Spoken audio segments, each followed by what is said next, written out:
Hi, everybody. My name is Donna Swanson, and I'm the Executive Director and co-founder of Focus Center for Autism and the Fresh Start School. We are doing a taping of Life on the Spectrum with Nutmeg TV, and it's also on our, we have a YouTube channel, Life on the Spectrum. And just a little bit about Focus is that we've been in business for 21 years, and we've been serving the autism community that whole time. We are also have a private special ed approved school, state approved school, the Fresh Start School, which has amazing results.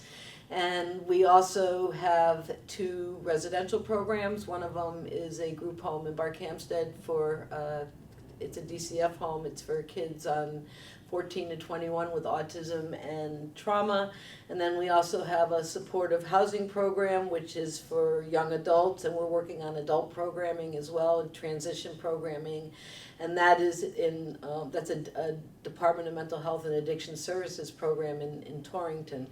And we're very proud of all that we've been doing, and we really want to try and build a continuum of care, and have been for the spectrum. And that's why adults are really coming to our attention right now, is that there's really not a lot out there for adults.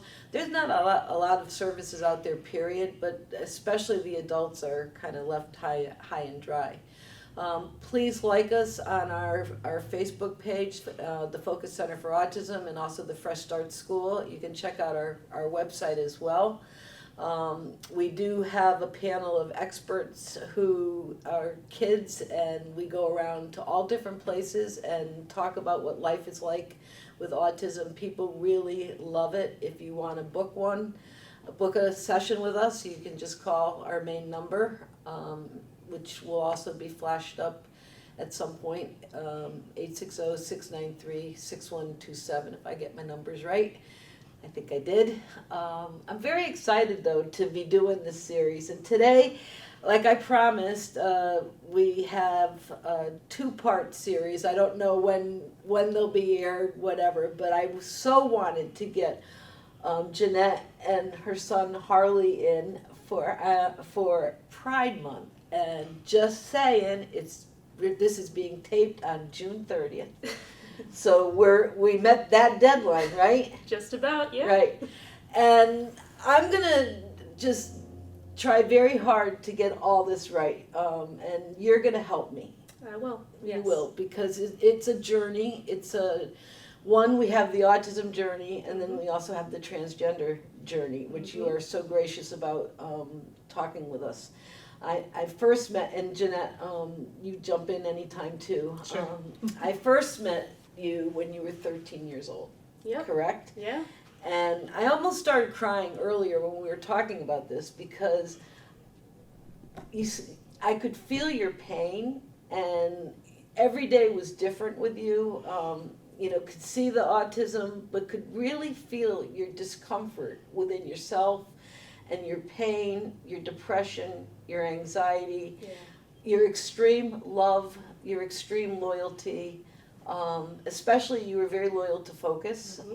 Right from the beginning, you felt very comfortable and understood, even though none of us knew what we were understanding. Yeah. But you felt understood. You didn't even know what you were understanding, right? I didn't. I just know that the minute I got there, and really the intake even, I just knew this was the right place for me. I just felt safe and accepted, and no matter what sort of crazy thing I started doing, if I started just dancing or having just a bit of a stim fest, and nobody looked at me funny because everyone else was experiencing the same thing, and that was very new for me as somebody who was so severely bullied for so long and had such trouble making friends as a child. I was very, very lonely, and really books were my friends, so I became the weird kid who read or who knew too much or was the teacher's pet. Why do you think you were bullied? And when did it start? I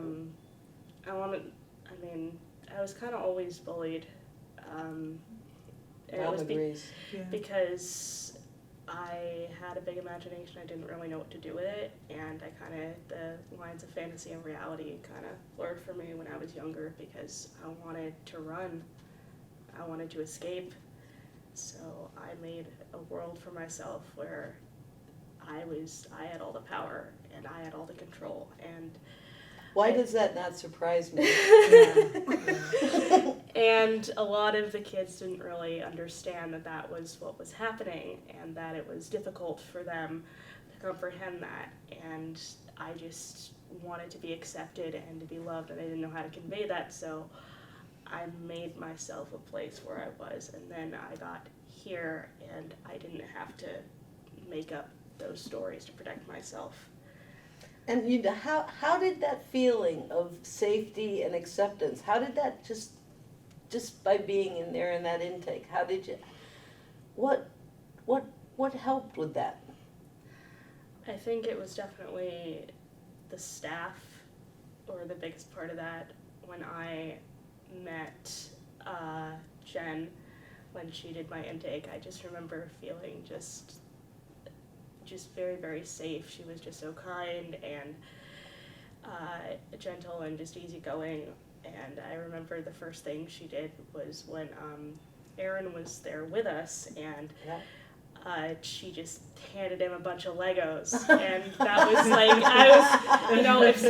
if somebody cares about Aaron, I know they're going to be a good person, because I've wanted to protect my brother my whole life.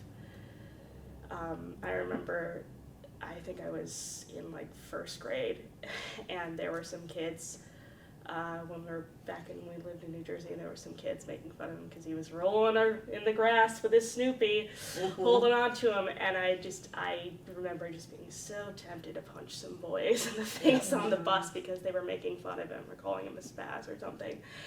And I just, the fact that somebody, just some woman who had never met us had patience for Aaron, was like, here, keep your brother occupied, even though this is about you, we want to make sure that Aaron is comfortable here too. That was a big thing of, even, I've always had a pretty good understanding of people. I think really just as a survival instinct.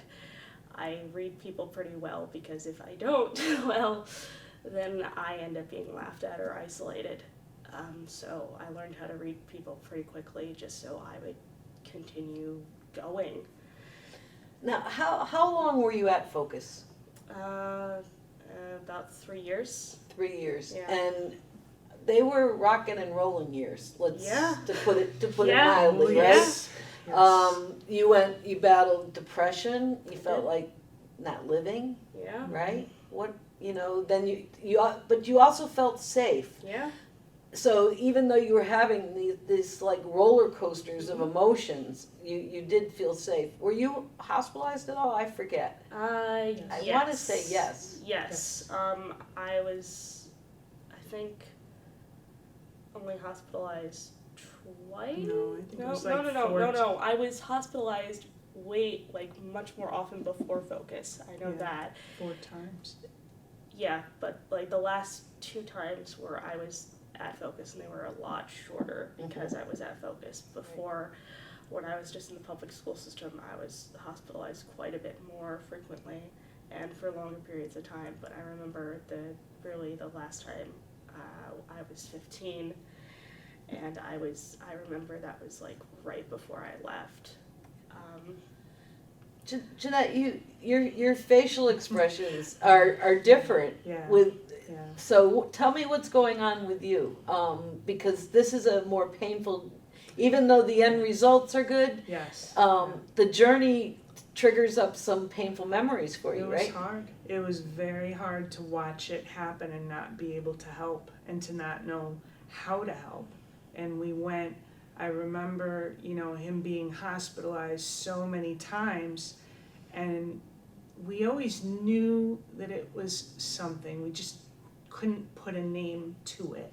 I just knew that there was something different about even Harley. in spite of in addition to the autism. Well, no, the autism is really, I think, what we, I don't know, which was the surrounded everything. Yeah. And I think it came as a package. Yeah. And that's when he went to one of the hospitalizations and the therapist said within 15 minutes of It was meeting my Harley, intake. It he was, said he knew that he had autism, and it was like, you know. So that was a relief to you. That was a relief, but it wasn't, you know, it wasn't like it was the end of the trouble. It No. was how are we going to tackle this? What are we going to do? And the biggest thing was public school. It was how can we keep him safe? Yeah. And I had to fight tooth and nail to get him even into focus. Right. And the thing that finally did it is I said to them, if you can't guarantee his safety, then he is not going to stay here. So they heard that. They heard it, and I think they thought, uh-oh, this mom isn't going to go away. So they agreed finally to outplace him.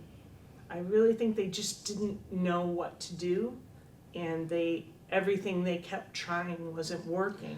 But the problem was it was a safety issue. Right. You know, he had crawled up to the top of a window in math class in middle school. I had literally, kids had seen me cutting myself with scissors in 7th grade, so I already was a social scapegoat.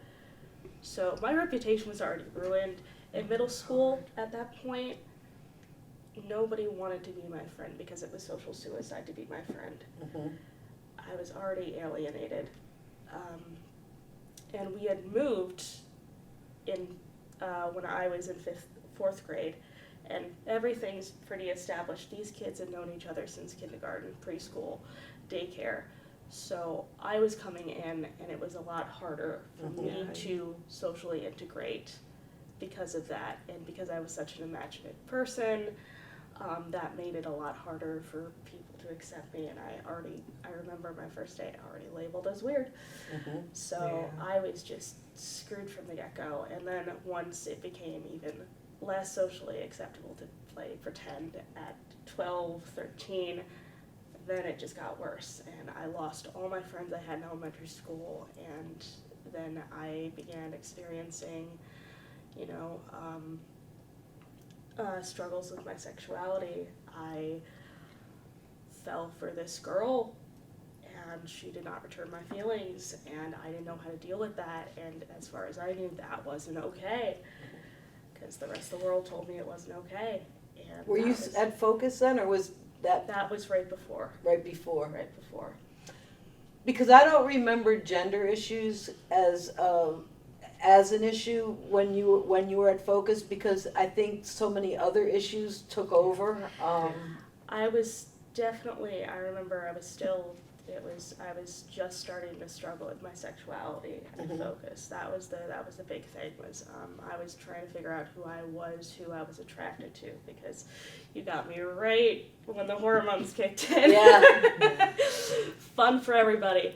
Yeah, it was. I gotta say, you were a challenge, and mostly, and we felt the same way you did, Jeannette. Is how do we help? Mm-hmm. How do we keep things safe, and also when we can help and when we're trying everything, it bothers us too when we can't help. Oh, So yeah. I can just imagine what I get how parents feel when you can't help. I left my job, you know, because it was he was ending up in the hospital. You know, there was a period where it was, you know, month after month after month it would happen, and it would be a 2-week period of time. Right. And I kept having to call into my job and explain it, and I thought, this is way too stressful to be at a job and to be worried if my kid is okay. Yeah. Mm-hmm. And it's not worth it. Right. So I had to give my notice, and they begged me to stay. They liked me, but I just knew that I couldn't choose my job over my kid. Right. And that was tough. And had Aaron, your brother, had he been diagnosed by then? Yes. Oh, Aaron had been diagnosed at like 3. 3. Okay, Yeah. so autism was something you all knew about. We all knew the word and what it meant, and you know, I had already kind of figured Aaron was a little different than everybody, and also that I was never really as close to him as I was to my sister, and I think it's just because we're kind of our autism spectrum disorders kind of rub up against each other like two opposing magnets. Yeah, that's true sometimes. Yeah. Sometimes Aaron's stuff, rubs me the wrong way, and sometimes he just doesn't know what to say to me, and we get like just very quietly frustrated with each other. It doesn't mean we don't love each other or anything. It's just Right. It's brother. It's just siblings. Sibling exactly, love, yeah. exactly. Siblings with similar issues. Yes. But that manifests themselves differently. Exactly, Yes. exactly. Yes. So I do ask, what is your autistic ability? What do you think is the best thing that having autism means for you? I definitely feel like it's, I've always said my creativity, Yeah. and I still stand by that. I mean, I'm currently actually working with somebody who has autism in England right now on a book, on a novel that I really started working on right before I was with you guys. Yeah. And it's definitely, much more of a reality now than it was then. So your creativity, and what would you say is one of your biggest challenges on the spectrum? One of my biggest challenges is still relationship navigation, because my automatic reaction is to trust and to love, and not everybody values my time or my affection and my loyalty as much as I think they do. And that was really, really hard to navigate when I was younger, and I mean, it's still a struggle, but I've definitely got a better handle on it now as an adult. Speaking of being an adult, how old are you? I'm 25. Oh my gosh, 25. So we've been together 12 years. Yeah. I just lose time. So 25, and in that time, I call you an adventurer because you dare to try new things. And when you know that they're not right, you also have the courage to move on. So like some of the things that, what are some of the things that you've tried in terms of work, or what, like I know there was a dog business that you thought was really going to be. There was a dog grooming thing I did try, and it just, I think that my reaction time and my autism actually got in the way, my disability got in the way of how to be the best dog groomer I could be, because one of the things that I would forget a lot of the safety procedures, and I love animals so much that I didn't want to hurt the dogs, Right. because of my gaps, and I didn't want to put anybody's animals at risk. I mean, pets are a family, and I see a dog, I just automatically get a serotonin boost. Yeah. And I don't want to do anything to hurt anybody's family, of course. So that was just an automatic, like, when I failed the practical exam, I was just like, nope, Mom, we're leaving. I can't do this. We can just sell the groomer set online, and I'm going to try to do something else because this isn't for me. But you do try. Yeah. And that's why your parents always support your trying. And Yes. because I got to give you that. You get out there and you do try. Yeah. And you've gone to college now. You got your associate's degree I did. From Tunxus? Yep, from Texas. And which is a great place for kids to start. Yeah. And now what are you doing now? I am currently about to start my senior year at Southern in the fall, and I am doing a summer associate position at Southern. I am painting the dorms and getting everything ready for the incoming students this fall. And do you feel like you belong? Absolutely. Okay. Yeah. And so what makes that different? What makes, because we have a lot of kids that say college is different, that it's just much more accepting and more tolerant, and what would you say? College is a place where anything goes. Yeah. You see people just playing an instrument on campus out of nowhere. There's a lot of just randomness that is acceptable. You know, people just kind of, you know, you see a bunch of people in costumes singing opera, you're like, oh, that's college, okay. Yeah. So let's talk a little bit about your transgender Mhm. journey and how that started, and how did you tell Mom? I didn't tell her in person, actually. When because I was too anxious to have that conversation Okay. with my immediate family. I was afraid of how they would react, and I also wanted to be absolutely sure because I knew that my family was going to have questions, and the questions that they would have, I wanted to be sure I had answers, and so I took a little while. I remember the first time I came out to myself, I was house sitting for a friend of ours, and I remember there was literally this moment when I was sobbing and saying to myself, I am trans, and I was terrified. I was in this, you know, bathroom that wasn't mine, and I was trembling and panicking because it felt so right, and I had always felt this way, and I didn't have the words for it, I didn't have the language for it, and ever since I was 10, I developed early. I always felt that this body wasn't really mine. I remember when I was 10 or 11, I used to love to run, and I couldn't really run much without the right sports bra, the right shoes, and I just remember feeling so isolated from girls and just being like, I don't get it. I was like, why are people spending so much money on makeup? It seems like a waste of time.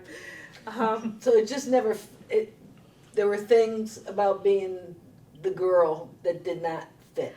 I just didn't understand. It was like women were speaking a language that I just didn't. I feel like I missed a couple lessons. You know, I always felt like I was a few steps behind, and at first I was like, is that the gay thing? Is that the autism thing?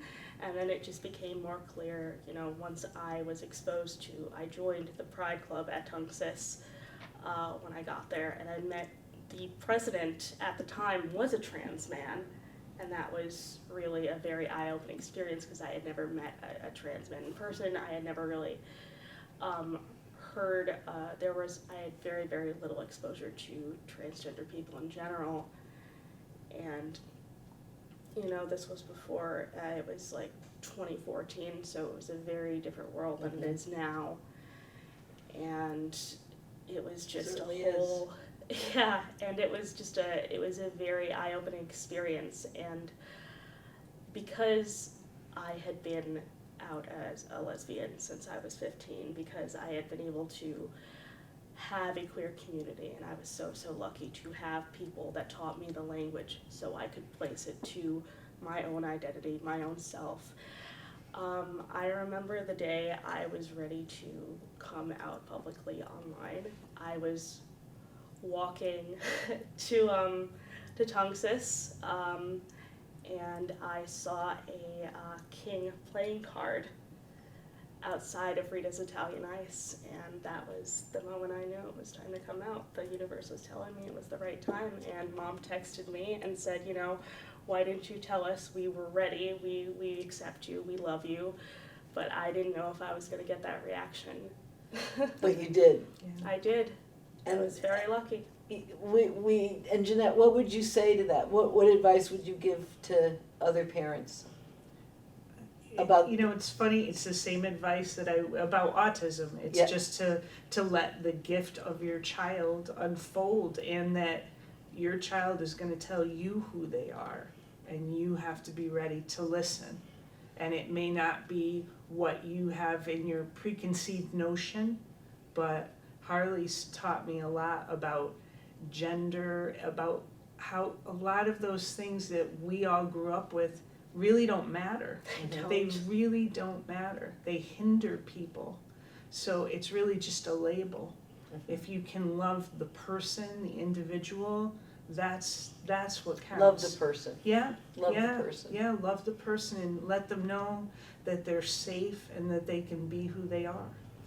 Now, Harley, your brother, I remember him, Aaron, when I remember him posting on Facebook after you came out, and he said, I have a brother named Harley. It was just that simple for him. Yes. It really was, and I thought that was so beautiful. Well, it was also the education program where he went to school. They had actually talked about gender and sexuality, so I didn't, at his age, I was still very much learning about those things. I didn't know what gay was at 10, and there are these kids at 8 or 7 who are like, I'm pretty sure I'm a girl, and they're wearing dresses and growing out their hair, and that's amazing for them. But yeah, Aaron had the language to say that, and I'm glad that I'm so proud of him that he retained that, and I'm very lucky to have a brother who accepts me, because I know a lot of transgender men don't always have that luxury with their cisgender brothers.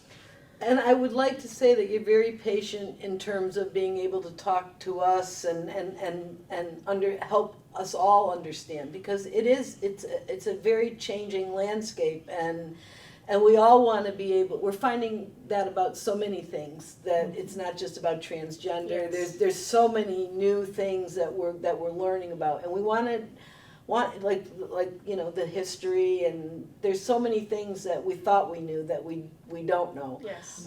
And so I think it's really important when you can teach us, because it is and the whole transgender and everything's gotten even more complicated with the Yes. labels and so I appreciate it, because I don't think anybody wants to say the wrong thing, but I think it's very easy to say the wrong thing.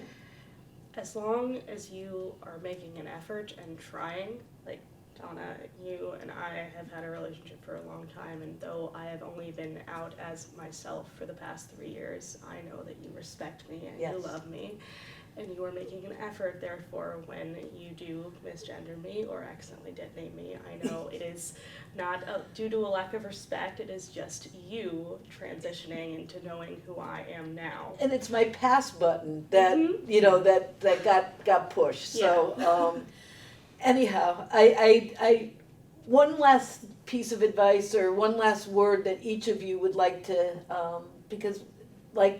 have the audience know about, and I guess, again, just to be patient, to let your child tell you who they are, and to be accepting of that, and to know that it's a journey to adulthood for anybody, but especially for somebody who is trying to figure out gender issues. You just have to love them through the journey and be as supportive as you can, but you can't do it for them. Right. You can't decide those things. You can't make them be one thing or the other. You just have to accept them and love them. Harley? You are not broken, and you are not hard to love. And I am sorry that anyone made you feel like it was hard to love you, because that is not true. And it's okay to not know. It's okay. And that goes for autism, transgender, any Absolutely. of it. Mm-hmm. Well, I can't thank you both enough for being on here. I hope people will stay tuned and try and see both this episode and the episode with Aaron. And we really appreciate Nutmeg for this opportunity and for spreading awareness and acceptance. And thank you so much for being here. And we hope to see you the next time on Life on the Spectrum. And have a great day. Take care.